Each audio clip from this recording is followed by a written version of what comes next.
2주 전에 우리 목회자 교육 세미나에 참석하기 위해서 시카고 가는 길에 휘튼 칼리지 그 대학에서 매년 1년에 한 번씩 꼭 가는 코스타라고 하는 집회가 있습니다. 북미 대학생 그런 집회입니다. 미국 각지에서 유학생들이 3박 4일 동안 그곳에 모여서 말씀을 듣고 또 교제하면서 또 그런 은혜를 받는 그런 귀한 집회입니다.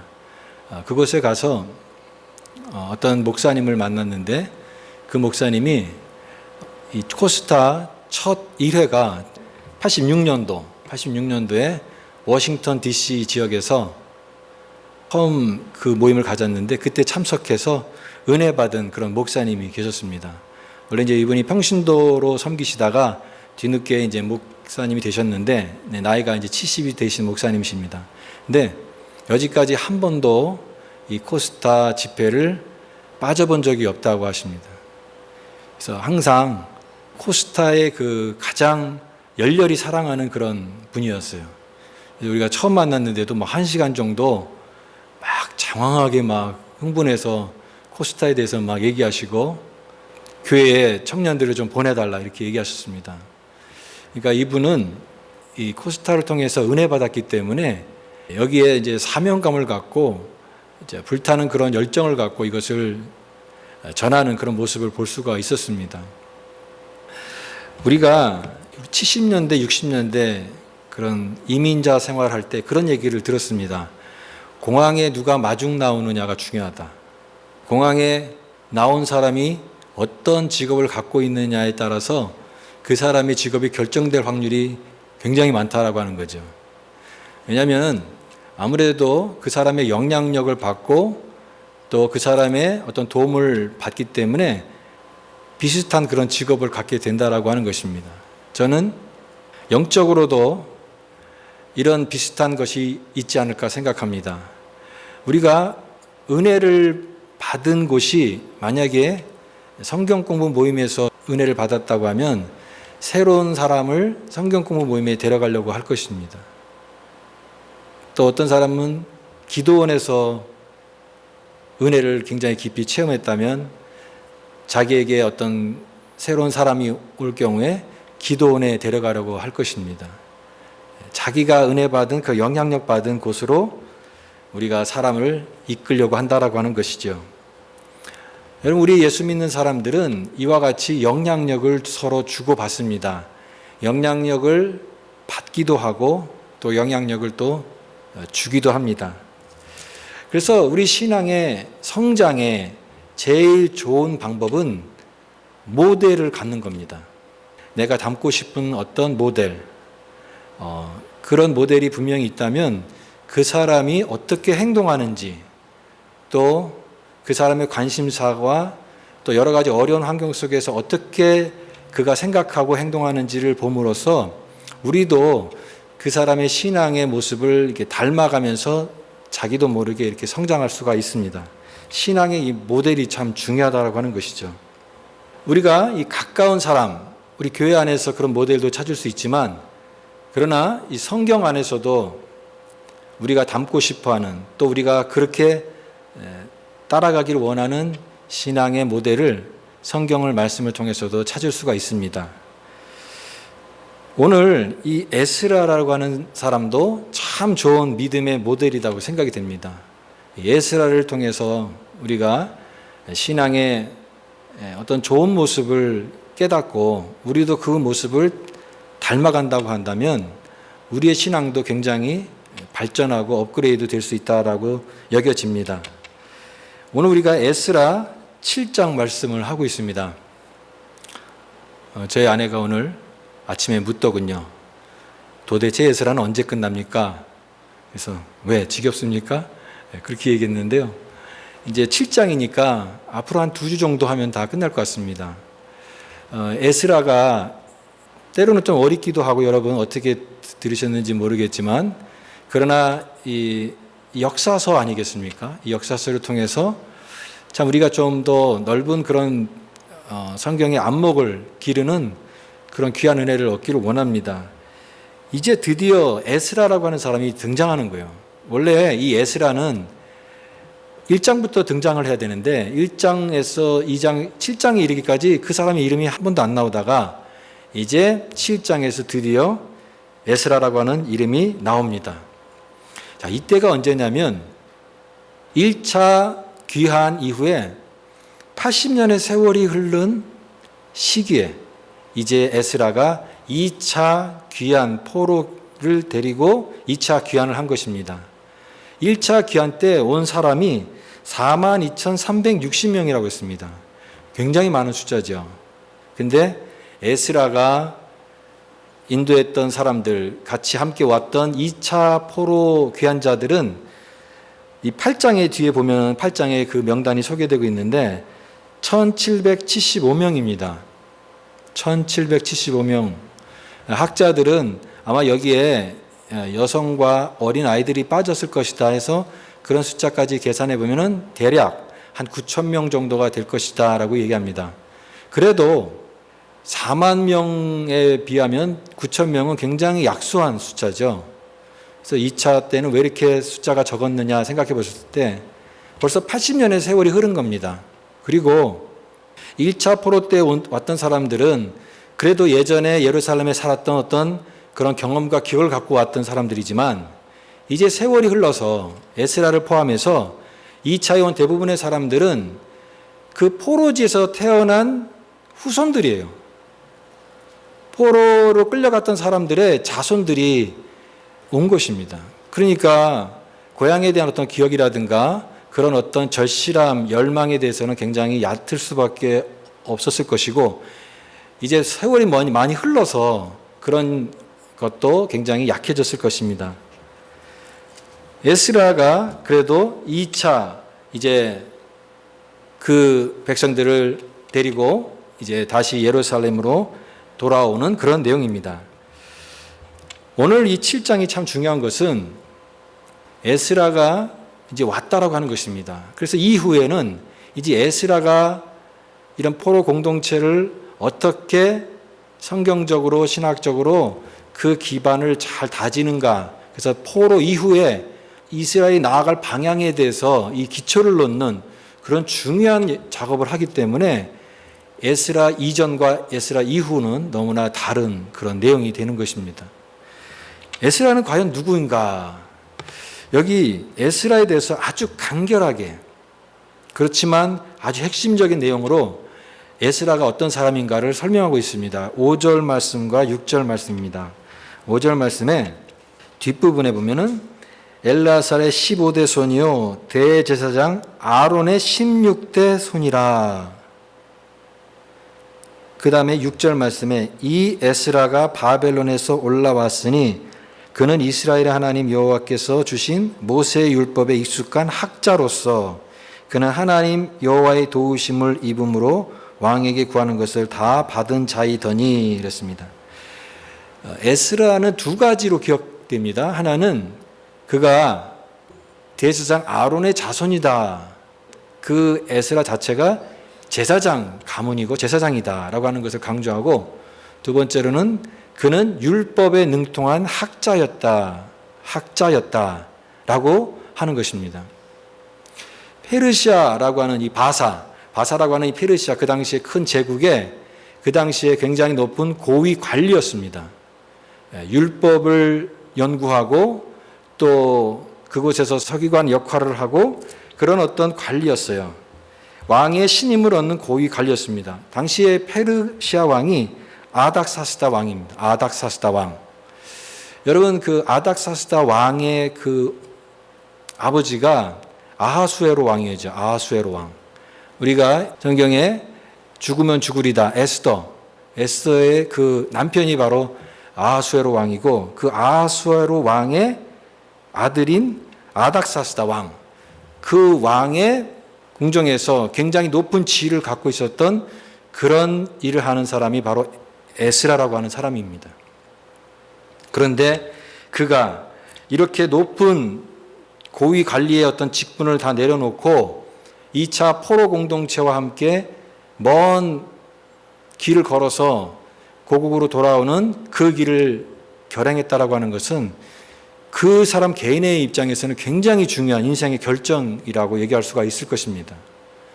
그는 이 일을 위해서 자신의 어떤 그런 직분을 내려놓고 포로 공동체를 인도하는 그런 일을 했다라고 하는 것이죠. 에스라와 동시대에 활동했던 느헤미야라고 하는 사람이 있습니다. 우리가 에스라 다음에가 느헤미야인데 원래는 에스라와 느헤미야가 한 책으로 보고 있습니다. 에스라가 학자라고 생각한다면 느헤미야는 행정가입니다. 근데 이 느헤미야도 에스라와 똑같습니다. 높은 관리였고 고위직이었지만 그러나 고국의 그 성벽이 허물어진다, 회파된다라고 하는 소식을 듣고 거기에 느헤미야 1장에 보면은 그 눈물을 흘립니다. 고국의 그 안타까운 소식, 자신의 동족인 백성들이 이 핍박을 당하고 고난받는다는 얘기를 듣고 막 눈물을 흘리면서 하나님 앞에 기도를 합니다. 자기 동일시에 기도를 하면서 하나님 이 백성들의 죄가 아니라 바로 우리의 죄입니다라고 고백하면서 하나님 이것을 회복할 수 있도록 나를 써주십시오. 왕 앞에서 근심된 얼굴을 하니까 왕이 너가 왜 근심하느냐 얘기를 합니다. 내가 그러면 너에게 무엇을 하여 주기를 원하느냐. 그때에 그 짧은 찰나의 순간에 하나님 앞에 잠깐 기도를 하면서 참 대단하죠. 그러면서도 자기가 하나님께서 주신 그 지혜를 가지고 답변을 해서 내가 그곳에 가서 이 무너진 성벽을 재건할 수 있도록 도와주십시오 라고 얘기합니다. 그도 고위 관리의 직분에 있지만 그 자리를 내려놓고 하나님의 뜻을 따르는 그런 모습. 어쩌면 이 에스라와 느헤미야가 참 이 하나님의 인도하심을 받는 그런 순간을 보면서 또 많은 어떤 그런 가르침을 생각하게 됩니다. 우리가 신앙생활하면서 하나님의 인도하심이라는 말을 많이 합니다. 하나님이 인도하셔서 이곳에 왔어. 하나님이 인도하셨어. 그런데 우리가 때로는 하나님의 인도하심이라고 말하지만 하나님의 인도하심이 아니라 정확하게 말하면 우리의 자신의 바람일 때가 많다라고 하는 것입니다. 왜냐하면 보통 보면은 지금 있는 자리에서 더 좋은 높은 자리로 올라가면서 하나님께서 나를 인도하셨습니다 라고 말하는 사람은 되게 많아요. 상향식 인도하심에 대해서는 인도하심이라고 얘기합니다. 그런데 자기가 있는 자리에서 더 낮은 자리, 더 힘든 자리, 남이 가지 않는 그곳에 가면서 하나님 나를 인도하셨습니다라고 말하는 사람은 그렇게 많지 않다라고 하는 것입니다. 우리 주님은 어떠셨을까요? 우리 주님은 남들이 가지 않는 곳, 힘든 곳, 정말 오지와 같은 곳, 척박한 곳, 핍박이 있는 곳, 십자가의 길, 고난의 길, 골고다 언덕길, 또 이 땅에 인간의 몸을 입고 오신 그것도 바로 상향식 인도하심이 아니라 내려가는, 가장 낮은 곳으로 내려가는 그런 모습을 보여주고 있습니다. 진정한 부르심은 우리의 바람이 아니라 순종을 통해서 나타나야 될 하나님의 뜻입니다. 나의 바람을 하나님의 인도하심이라고 얘기하지 말아야 됩니다. 오늘 이 에스라는 바로 개인의 안락함보다 민족을 향한 하나님의 뜻이 무엇인가를 구했고, 그리고 그 하나님의 뜻이 무엇인가를 굉장히 고민하고, 그리고 자기 인생에 중요한 결정을 하고 고민했던 그런 사람이었다라고 하는 것입니다. 여러분, 신앙은 나를 넘어서야 됩니다. 우리 항상 이 신앙의 모습이, 내용이 나 자신, 우리 가족, 거기에 집중할 때가 많아요. 근데 우리의 신앙이 점점 깊어지고 성숙해지면 그 범위가 점점 넓어져야 된다고 생각이 됩니다. 물론 내 신앙 하나 지키는 것도 굉장히 어렵지만, 그러나 우리가 좀 더 이렇게 깊은 그런 어떤 믿음의 단계가 되면 우리 가족을 넘어서서 우리 교회, 공동체, 또 우리 교회뿐만이 아니라 믿지 않는 많은 사람들에게, 또 민족과 영혼과 다른 연약한 영혼들을 품을 수 있는 그런 범위로 넓어져야 된다고 믿습니다. 우리 예전에 정말 믿음의 선배들은 항상 그 신앙의 가슴속에 조국이 있었습니다. 민족이 있었고요. 또 공동체가 있었습니다. 힘든 시기에 믿는 자여 어이할꼬라고 하는 이런 고민들을 안고 살아갔던 그런 사람들이었습니다. 오늘 예수 믿는 우리는 오늘 이 성경 역사서인 이 에스라를 배우면서 우리의 믿음의 시야가 내 개인의 관심사에서 좀 더 넓어지는 그런 믿음의 성숙이 있기를 바랍니다. 우리가 좀 더 성숙해야 되겠어요. 그래서 기도의 내용과 우리 신앙의 내용이 좁아지는 것이 아니라 점점점 넓어지고 많은 사람들을 품을 수 있는, 그래서 그곳에서 임하는 하나님의 임재와 역사를 경험하는 그런 은혜를 우리가 모두 누릴 수 있기를 바랍니다. 그것이 에스라가 갖고 있었던 리더십이었습니다. 두 번째는 말씀을 삶의 중심으로 삼은 인생의 모습입니다. 에스라는 말씀과 삶의 실천이 균형을 이룬 리더였습니다. 말씀과 삶의 실천이 균형을 이뤘다. 여기 6절 말씀에 그를 이렇게 소개하죠. 모세의 율법에 익숙한 학자다 그랬습니다. 모세의 율법에 익숙한 학자다. 그는 비록 포로에 끌려온 그런 먼 이방 땅에서 살았지만, 그러나 그곳에서 하나님의 말씀을 연구하고 또 연구했습니다. 하나님, 왜 우리 민족이 이곳에 포로 생활합니까? 도대체 하나님의 뜻이 여기에 어디 있습니까? 우리 민족이 그러면 앞으로 극복하고 나아가야 될 방향이 무엇입니까? 새롭게 건설해야 될 재건 공동체가 있다면 그 토대를 어디에 둬야 됩니까? 말씀을 연구하면서 그것을 고민했던 사람이었다라고 하는 것이죠. 율법에 익숙했습니다. 또 두 번째로는 그는 왕에게 구하는 것을 다 받은 자다 이렇게 소개하고 있습니다. 6절 말씀에 그는 하나님 여호와의 도우심을 입음으로 왕에게 구하는 것을 다 받은 자이다. 그러니까 그 당시에 그가 섬겼던 왕 아닥사스다 왕의 두터운 신임을 얻었다라고 하는 것을 볼 수가 있죠. 그는 하나님 말씀에 익숙한 그런 학자이면서 동시에 자기의 있는 분야에 페르시아 국내 서기관이었고 학자였고 제사장으로서 자기의 직분에도 굉장히 인정을 받는 탁월한 사람이었다라고 하는 것을 볼 수가 있습니다. 흔히 우리가 신앙은 좋은데 세상에서 인정받지 못하는 사람이 있어요. 교회에서는 굉장히 믿음이 좋아요. 근데 세상에서는 별로 평판이 좋지 못한 사람은 하나님이 기뻐하시는 그런 리더가 될 수가 없습니다. 또 반대로 세상에서는 인정을 받아요. 세상에서 굉장히 인정을 받는데 신앙은, 믿음은 너무나 약한 그런 사람이 있어요. 그런 사람도 하나님 원하시는 온전한 리더가 될 수 없는 것이죠. 성경에서 말하는 온전한 리더는 두 가지 균형이 있어야 됩니다.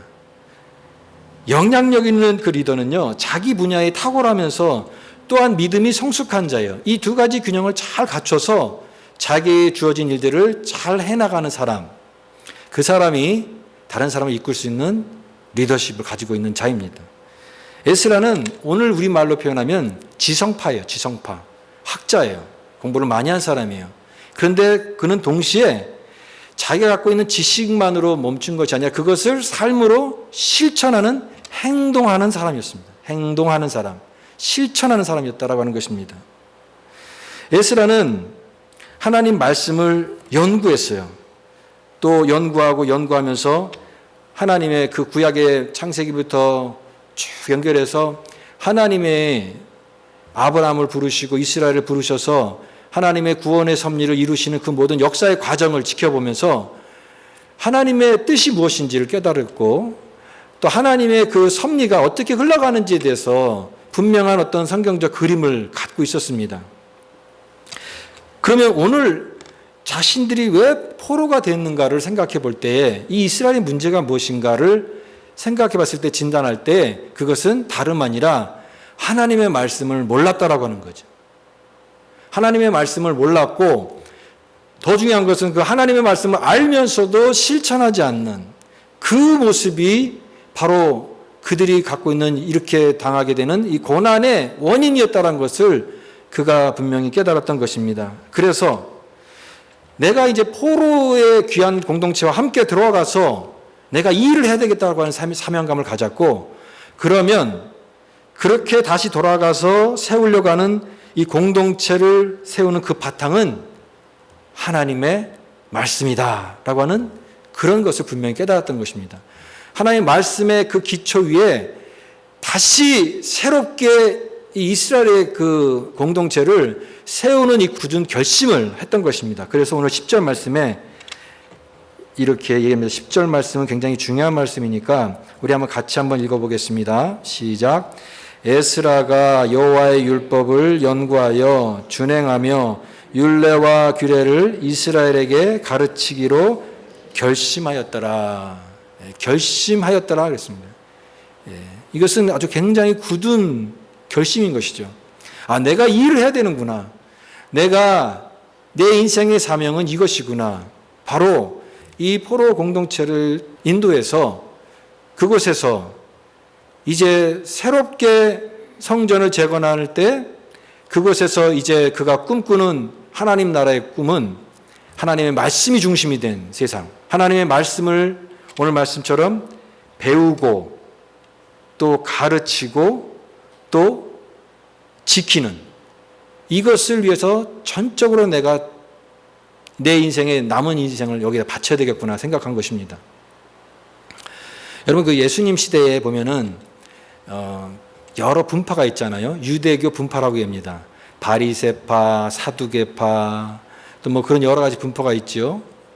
그다음에 에세네파, 뭐 이런 파가 있는데 이런 유다주의, 유대교라고 하는 이 분파가 기원이 어디냐면 에스라로 보고 있습니다. 에스라.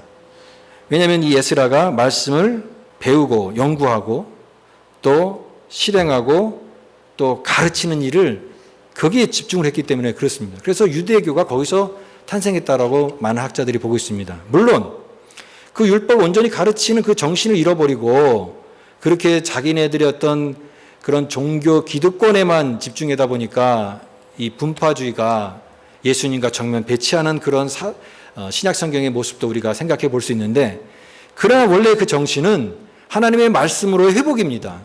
그 말씀을 열심히 연구하고 또 그 말씀대로 살아가고, 지식만 있는 것이 아니라 말씀을 삶으로 살아내고, 그리고 사람들에게 그 말씀을 가르쳐서 내 백성이 지식이 없기 때문에 망한다라고 하는 말씀처럼 하나님의 말씀을 말씀으로 계속해서 가르치고 가르쳐서 이 말씀 중심으로 세우는 이상적인 공동체를 세우려고 하는 것이 에스라의 큰 꿈이었다라고 하는 것입니다. 그래서 하나님의 말씀이 그의 삶의 중심이었다. 오늘 에스라 시대와 마찬가지로 오늘 우리 성도들의 삶의 신앙생활의 가장 중심은 하나님의 말씀입니다. 우리 기독교 신앙은 말씀의 종교예요. 말씀을 떠나서는 우리의 신앙이 성립할 수가 없습니다. 우리가 예수 그리스도의 구원의 은혜로 거듭난 것도 하나님의 말씀입니다. 또 우리가 영적으로 신앙생활하면서 성장하고 자라게 하는 것도 하나님의 말씀입니다. 하나님의 말씀은 교훈과 책망과 바르게 함과 의로 교육하기에 유익하니라고 했습니다. 말씀을 통하여 우리의 신앙이 자라는 것입니다. 우리의 신앙에 고칠 것이 말씀을 통하여 교훈되는 것입니다. 어떤 방향으로 가야 될지 방향성을 알게 하는 것이 하나님의 말씀입니다. 그래서 성숙한 모든 성도는 오늘 에스라가 강조했던 것처럼 이 세 가지를 해야 됩니다. 뭡니까? 하나님 말씀을 배우는 겁니다. 여러분 교회 와서 하나님 말씀을 배우는 것에 열심을 가지시기 바랍니다. 나는 이제 다 배웠는데 그런 태도가 아니라 우리는 죽을 때까지 말씀을 배우는 자입니다. 집에서도 혼자서도 이 말씀을 배우고 또 교회 와서도 배우고 말씀을 끝까지 평생 배우는 사람, 말씀을 공부하는 사람, 이것이 참 귀한 믿음의 사람의 모습입니다. 두 번째는 말씀을 지키는 것입니다. 내가 지식적으로 알고 말씀을 많이 안다고 해서 그 사람이 참된 사람이 되느냐? 그렇지 않습니다. 말씀이 삶이 되는 것입니다. 삶의 신앙. 말씀과 삶이 같이 가는 것입니다. 일치되도록 노력하는 것입니다. 준행하는 것입니다. 지키는 것입니다. 그 다음에 가르치는 것이라고 했습니다. 가르치는 것. 여러분 말씀을 가르치시기 바랍니다. 우리 자녀들에게 가르치시고 또 이 말씀이 필요한 자들에게 말씀을 가르치시기 바랍니다. 또 이것은 전도라고도 얘기할 수가 있습니다. 하나님의 말씀을 모르는 사람, 성경에 대해서 잘 모르는 사람에 대해서 하나님의 말씀을 가르치십시오. 전하십시오. 하나님의 말씀에 대해서 설명하십시오. 또 내가 만난 하나님에 대해서 증거하십시오. 이것이 가르치는 것입니다. 말씀을 배우고 지키고 가르치는 이 일을 하는 것입니다. 교회가 해야 될 일도 그것입니다. 교회는 하나님의 말씀을 지키는 것이고 이 말씀을 가르치는 것이고 또 우리가 이 말씀대로 살아가도록 끊임없이 격려하는 그런 것이 바로 교회입니다. 교회의 생명은 하나님의 말씀에 있습니다. 에스라가 그 일을 했다라고 하는 것이에요.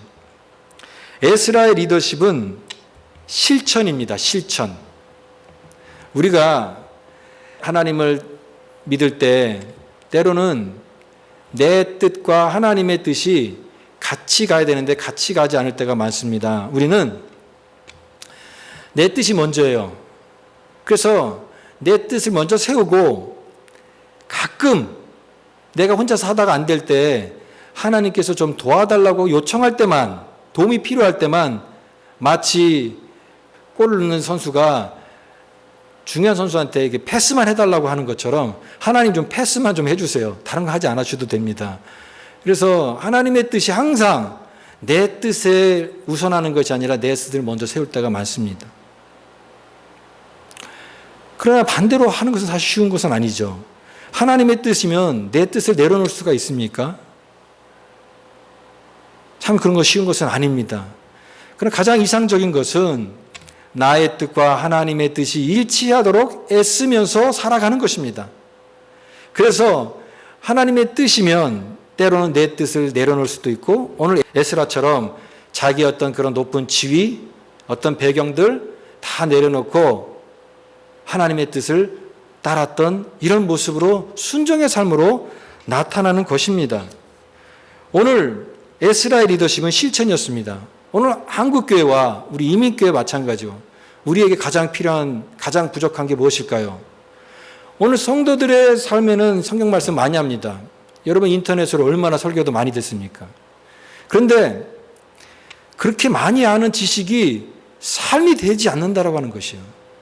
근데 그 삶이 되지 않으면 마치 맛있는 영양가를 계속 먹고 운동하지 않는 사람과 똑같아서 머리는 커지고 귀는 굉장히 커졌는데 팔다리는 상당히 가는 그런 기형아 같은 그런 사람이 될 수가 있다는 것을 염두에 두시기 바랍니다. 삶으로 소화하고 내가 들은 말씀, 깨달은 말씀이 나의 삶에서 나타나는 그런 삶을 살아가야 되는 것입니다. 실천하는 신앙입니다. 에스라는 실천하는 리더십이었습니다. 오늘도 하나님 말씀하십니다. 그 말씀대로 내가 삶에서 살아보겠다라고 하는 마음가짐이 중요한 것입니다. 선교사님들이 이제 선교지에 나가기 앞서서 그 파송하는 교회에서 파송 예배를 드립니다. 그때 이제 먼 오지로 가는 또 때로는 힘든 지역으로 가는 이 선교사님들을 앞에 두고 사람들이 교인들이 같이 와서 기도해주고 또 말씀으로 함께 해주고 그들을 격려하면서 파송을 보내는 것입니다. 저는 우리 매 주일 드리는 예배가 파송 예배의 성격을 가져야 된다고 믿습니다. 여러분 우리가 이곳에 와서 예배를 드리면서 이제 하나님의 말씀을 들었으니 우리는 이제 세상을 향해서 나가야 되는 것입니다. 우리의 선교지는 교회가 아니라 세상입니다. 가정에서 내가 속한 공동체에서 또한 이웃과 함께 살아가는 그 현장 속에서 내가 오늘 하나님께서 들은 나의 말씀, 깨달은 은혜를 그곳에서 삶이 되게끔 하는 것이 오늘 우리의 파송받은 신자들의 책임이고 사명입니다.